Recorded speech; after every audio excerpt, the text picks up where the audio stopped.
Hello दोस्तों, स्वागत है आप सभी का आपके अपने चैनल में। आज की इस वीडियो में आप कोई व्रत कथा नहीं बल्कि एक प्रेरणादायक और भावनात्मक कहानी सुनेंगे। बहुत समय पहले की बात थी।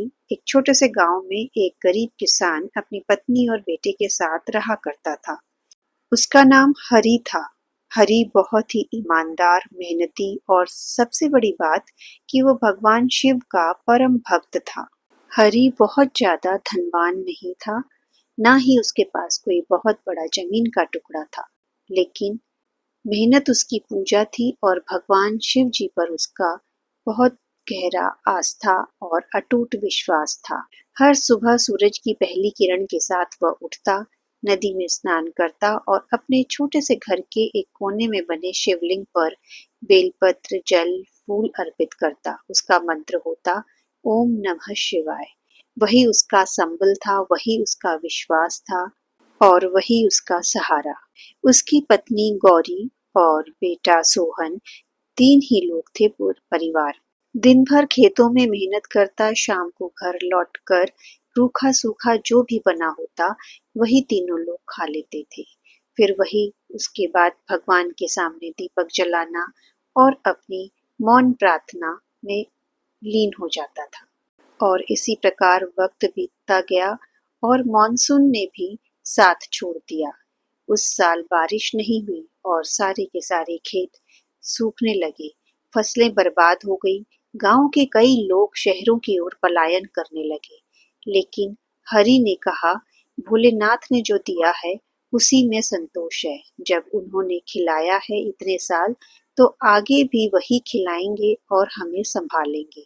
उसके इस विश्वास पर उसकी पत्नी ने भी कोई सवाल नहीं किया। बस वह भी अपने पति का साथ देती चली गई। एक समर्पण के भाव के साथ वह अपनी पति और बच्चे के साथ उसी गांव में रहने लगी। फिर एक दिन मुसीबत ने दस्तक दे दी। इस बार सीधा चोट उसके दिल पर लगा। उसका बेटा सोहन तेज बुखार में तप रहा था, शरीर जल रहा था और आंखें पथरा रही थी। गांव का वैद्य भी असहाय था, उसे भी कुछ समझ नहीं आ रहा था। हरि, इसकी हालत गंभीर है, इलाज चाहिए, लेकिन शहर ले जाना होगा तुरंत। हरि की जेब में कुछ सिक्कों के अलावा कुछ भी नहीं था। बैल तक वो बेच चुका था इस सूखे में। उस रात हरि ने कुछ नहीं खाया।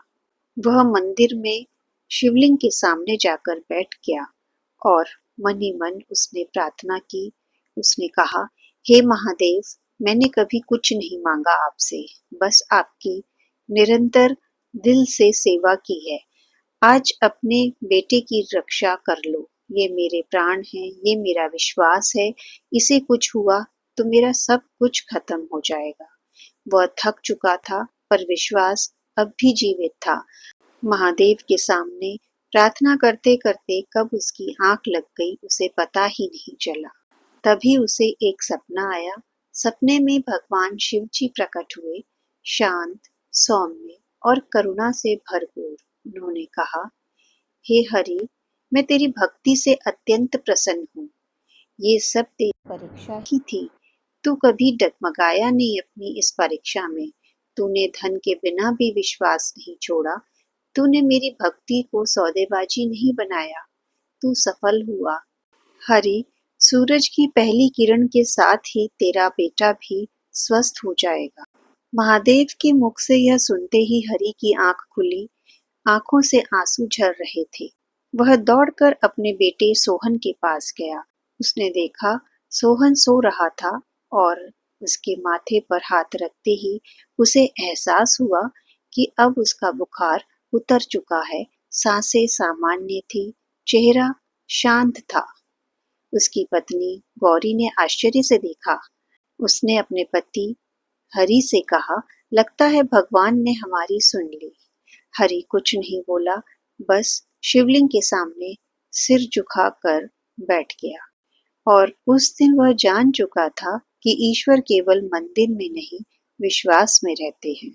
दोस्तों, इस कहानी से हमें यह शिक्षा मिलती है कि जब हम बिना किसी शर्त, बिना किसी अपेक्षा, केवल प्रेम समर्पण से ईश्वर को, परमात्मा को पूजते हैं, तब वे हमारी रक्षा करने अवश्य आते हैं।